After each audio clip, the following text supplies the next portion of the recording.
प्रिय छात्रों, आज मैं आपको पाठ 2 तुलसीदास की रचना राम लक्ष्मण परशुराम संवाद पढ़ाने जा रहा हूँ। यह कविता श्री रामचरितमानस से ली गई है। आप सभी को मालूम है कि श्री रामचरितमानस की रचना गोस्वामी तुलसीदास जी ने की और यह अवधी भाषा में लिखी गई है। प्रसंग उस समय का है जब जनकपुर में राम शिव धनुष को तोड़ चुके हैं और सभी प्रसन्न हैं। सीता के साथ राम की शादी होना निश्चित हो गया है। ठीक उसी समय रंग में भंग के रूप में परशुराम आते हैं और शिव के टूटे हुए धनुष को देखकर बड़े क्रोधित होते हैं और वहीं से यह प्रसंग आरंभ होता है। आते ही परशुराम शिव के टूटे हुए धनुष को देखते हैं और बड़े गुस्से में हैं। वो कहते हैं बड़े गुस्से में हैं और कहते हैं कि किसने इस धनुष को तोड़ा, वह इस समाज से अलग हो जाए, वरना उसके साथ साथ मैं यहाँ जितने भी लोग उपस्थित हैं सबको मार डालूंगा। तब उनके क्रोध को शांत करते हुए श्री राम उनके सामने आते हैं और बड़े ही विनीत स्वर में उनसे प्रार्थना करते हुए कहते हैं कि नाथ शंभु धनु भंजनिहारा, कोई है को एक दास तुम्हारा। आय सुकाही कहिए कि न मोही, सुनि रिसाई बोले मुनि कोही। हे नाथ, इस शिव के धनुष को तोड़ने वाला कोई आपका दास नहीं होगा, उसके लिए आपका क्या आदेश है। राम की ऐसी बात सुनकर मुनि को बहुत क्रोध आया और उन्होंने क्रोध करते हुए कहा कि सेवक सो जो करे सेवकाई, अरि करनी करी करिय लड़ाई। सुनहु राम जहि शिव धनु तोरा, सहस बाहु सम सो रिपु मोरा। कहते हैं परशुराम के सेवक तो वह होता है जो सेवक जैसा कार्य करे। यहाँ तो जिसने शिव के धनुष को तोड़ा है उसने तो मेरे साथ शत्रु जैसा बर्ताव किया है। हे राम सुनो, जिस किसी व्यक्ति ने इस धनुष को तोड़ा है वह सहस्त्र बाहु के समान मेरा रिपु यानी शत्रु है। सो बिलगाऊ बिहाई समाजा, न तो मारे जय हई सब राजा। सुनि मुनि बचन लखन मुस्काने, बोले परस धरहि अवमाने। वह व्यक्ति समाज को छोड़कर अलग हो जाए, नहीं तो यहाँ जितने भी राजा उपस्थित हैं सभी मारे जाएंगे, सबकी हत्या मेरे हाथों होगी। उनकी ऐसी वाणी सुन करके और उनका अपमान करते हुए लक्ष्मण जी मुस्कुराते हुए बोले कि बहु धन ही तो रही लड़काई, कबहु न असर सकीन गोसाई। हे गोसाई, हे मुनि, मैंने बचपन में अनेकों धनुष तोड़ा था, लेकिन कभी आपने ऐसा क्रोध नहीं किया। यही धनु हुई पर ममता के ही हेतु, सुनि ईसाई का भृगुकुल केतु। आपको इस धनु से इतनी ममता क्यों है, इतना लगाव क्यों है। लक्ष्मण की ऐसी बातें सुनकर परशुराम क्रोधित होकर बोले, रे नृप बालक काल बस, बोलत तुहिन संहार। धनुहि सम त्रिपुरारी धनु, विदित सकल संसार। कहते हैं परशुराम जी, हे राजपुत्र, हे राजा के पुत्र, काल के वश में होने के कारण तेरे मुंह से होश पूर्वक वचन नहीं निकल रहा है, यानी तू संभल कर नहीं बोल रहा है। यह सारे संसार में विख्यात है शिव धनुष क्या उस धनुष के समान है जिस धनुष के विषय में तुम कह रहे हो कि तुमने बचपन में बहुत सा धनुष तोड़ दिया था। लखन कहा हसी हमरे जाना, सुनहु देव सब धनुष समाना। परशुराम की ऐसी बात सुनकर लक्ष्मण ने कहा कि हे देव, मेरी नजर में तो सभी धनुष एक समान हैं। का क्षति लाभ जो धनु तोरे, देखा राम नयन के भोरे। और मुनि जी, यह धनुष तो छूते ही टूट गया, इसमें तो राम का कोई दोष भी नहीं है, इसलिए आप बिना किसी कारण के क्यों इतना गुस्सा कर रहे हैं। बोले चितय परशु के ओरा, रे सट सुने स्वभाव न मोरा, बालक बोली बधाओ नहीं तो ही, केवल मुनिजड़ जान ही मोही। परशुराम बड़े क्रोधित होकर और अपने फरसे की तरफ देखकर कहते हैं कि अय दुष्ट बालक, तू मेरे स्वभाव से परिचित नहीं है।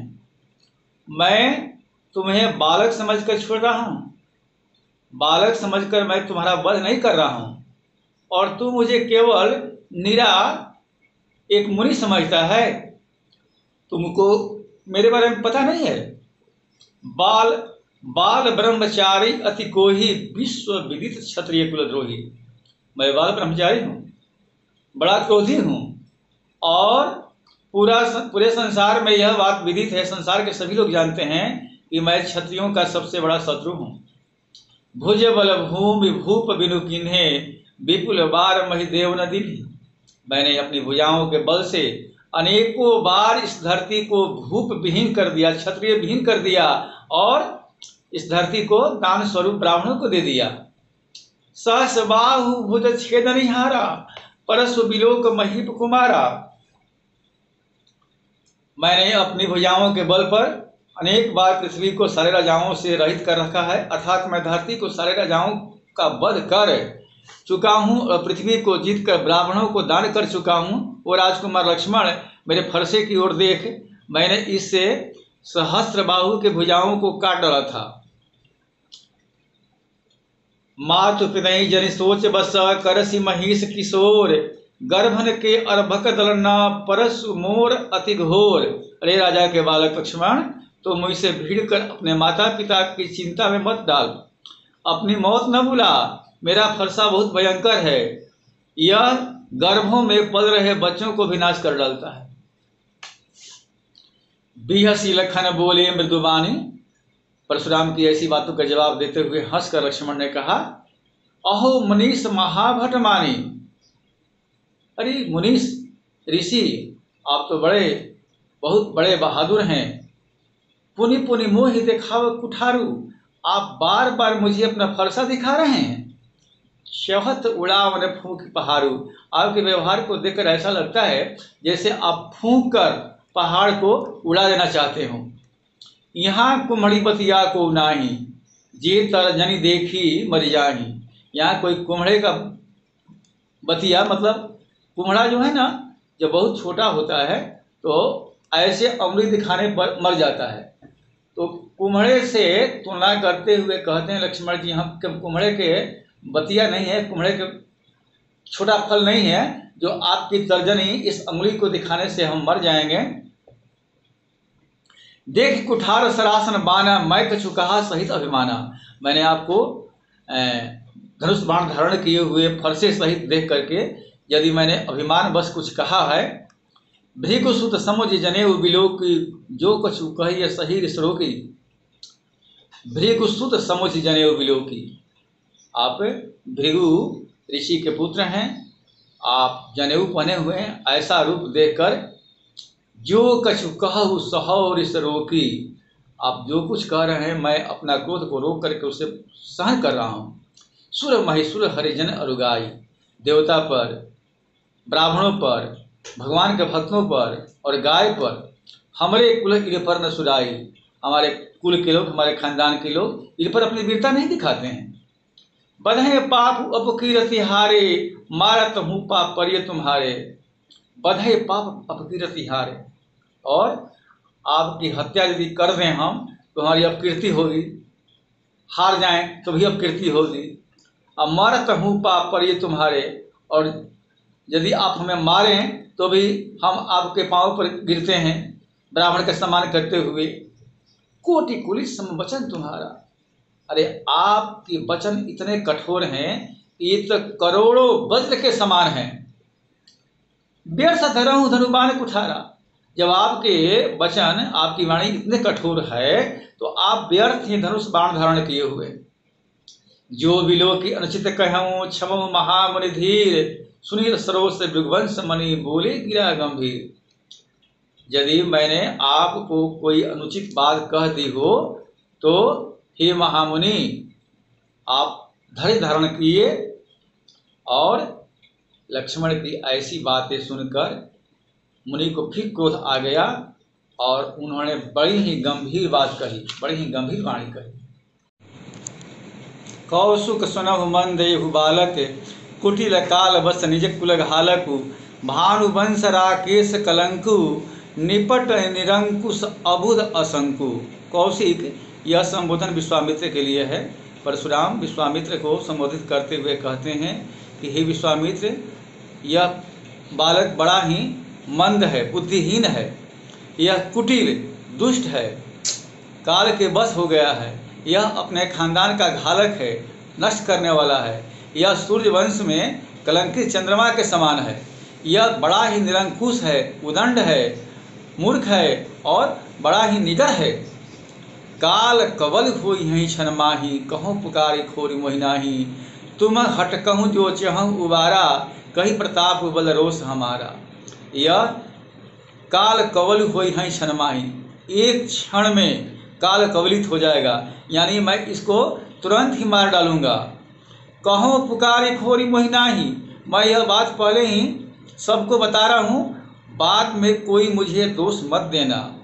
तुम हटकहूँ जो चहूँ उबारा, आप यदि चाहते हैं कि इसकी जान बच जाए, इसको बचाना चाहते हैं, तो आप हस्तक्षेप कीजिए। कहीं प्रताप बल रोष हमारा, हमारे प्रताप को, बल को और क्रोध को इसको समझाइए। हो सकता है इसको मेरे बारे में पता ना हो, लेकिन आप तो जानते हैं, इसलिए मेरे प्रताप और बल से इस बच्चे को अवगत करा दीजिए। लखन कहे मुनि सुजस तुम्हारा, तुम ही अक्षत को बर नहीं पारा।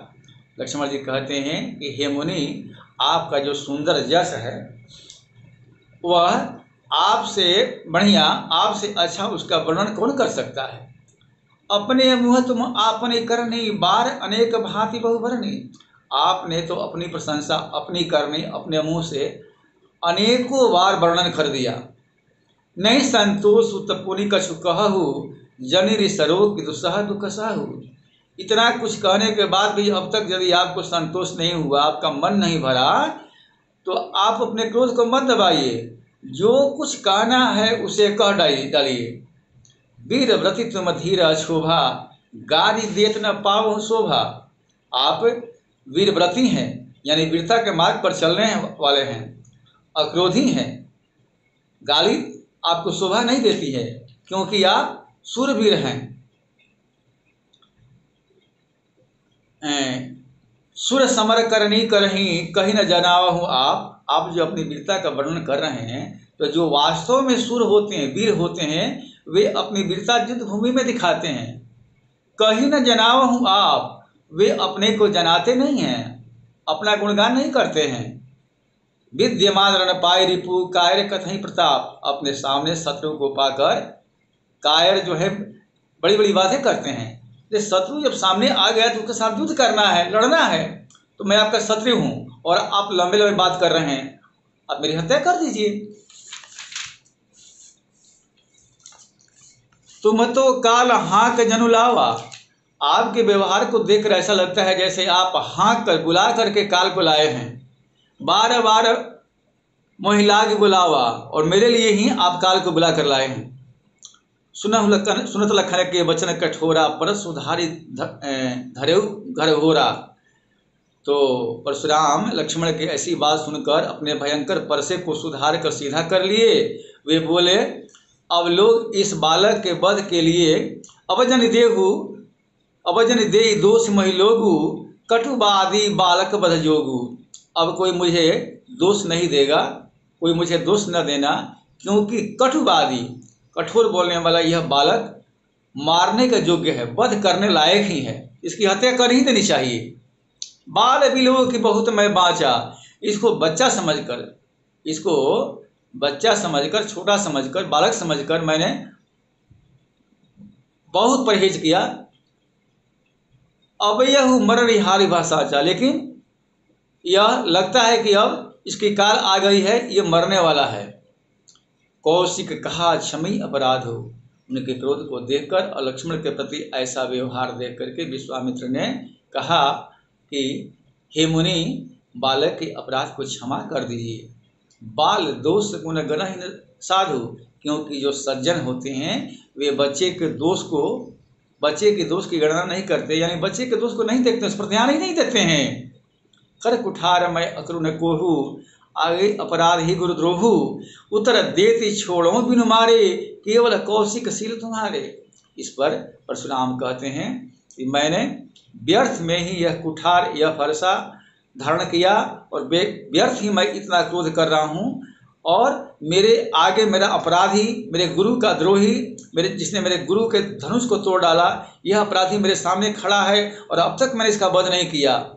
उत्तर देत छोड़ो बिनु मारे, यह मुझसे उत्तर प्रत्युत्तर कर रहा है और मैं इसको बिना मारे, बिना वध किए छोड़ रहा हूँ। केवल कौशिक शील तुम्हारे, यह सब हे विश्वामित्र तुम्हारे शील, तुम्हारे आचरण, तुम्हारे व्यवहार के चलते। न था यह ही काट कुठार कठोरा, गुरु ही उन्हें हतेहू श्रम थोरे। अन्यथा मैं बड़े ही कम परिश्रम में आसानी से इस बच्चे को मारकर, इस कुठार से, इस फरसे से अपने गुरु के ऋण से उऋण हो जाता। गादि सुतुन कहु हृदयसी, मुनि हरिहरे सूझ, अयमय खान न ऊखमय, अजहु न बूझ अबूझ। विश्वामित्र ने मन में हंसकर कहा, देखो मुनि परशुराम को कैसे हरा ही हरा सूझ रहा है। अर्थात वे सब क्षत्रियों को हराने के कारण राम लक्ष्मण को भी सामान्य क्षत्रिय ही मानते हैं और उन्हें आसानी से मार डालने के सपने देख रहे हैं।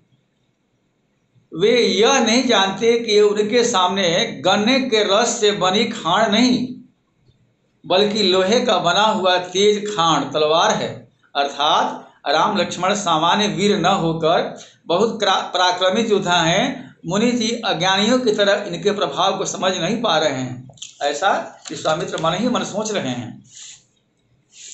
कहे उलखन सुन मुनिशील तुम्हारा, को नहीं जाने विदित संसारा।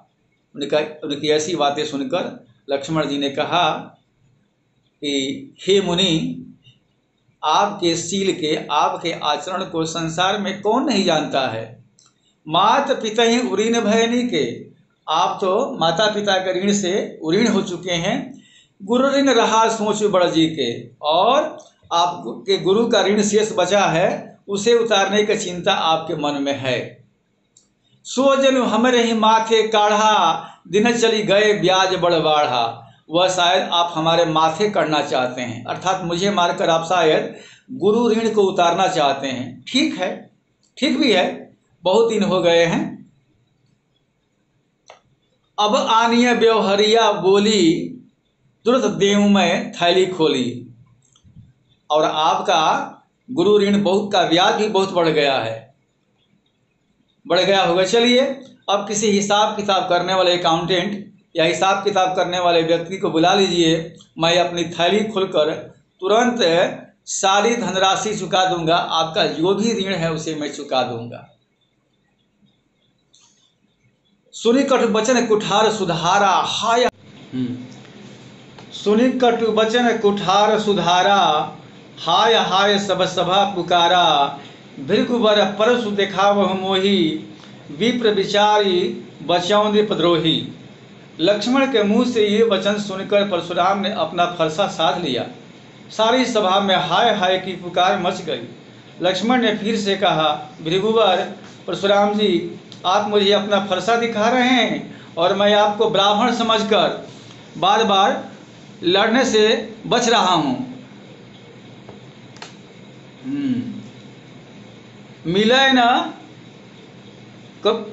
न कवहु सुभटरन गाढ़े, विप्र देवता घर ही के बाढ़े। आपको युद्ध भूमि में कभी पराक्रमी वीरों से पाला नहीं पड़ा, सामना नहीं हुआ, इसलिए हे ब्राह्मण देवता, आप अपने घर में ही अपनी वीरता के कारण फले फूले फिर रहे हैं। अनुचित कई सब लोग पुकारे, रघुपति सय नहीं लखन निवारे। यह सुनते ही सभा में उपस्थित लोग अनुचित है कहने लगे। राम ने लक्ष्मण को आंखों के संकेत से और अधिक बोलने से मना किया। लखन उतर आहुति सरिस, भृगुवर कोप कृषान, बढ़त देख कि जल सम बचन बोले रघुकुल भान। यह सुनते हैं। और इस प्रकार लक्ष्मण के उत्तर आहुति के समान भड़काने वाले थे। परशुराम का क्रोध आग के समान था जो लक्ष्मण के वचनों से भड़क उठा था। अतः आग को बढ़ता देखकर श्री राम जल के समान शीतल वचन बोले, यानी मुनि के क्रोध को ठंडा करने के लिए, शांत करने के लिए श्री राम बड़े ही मीठी वाणी में बोले।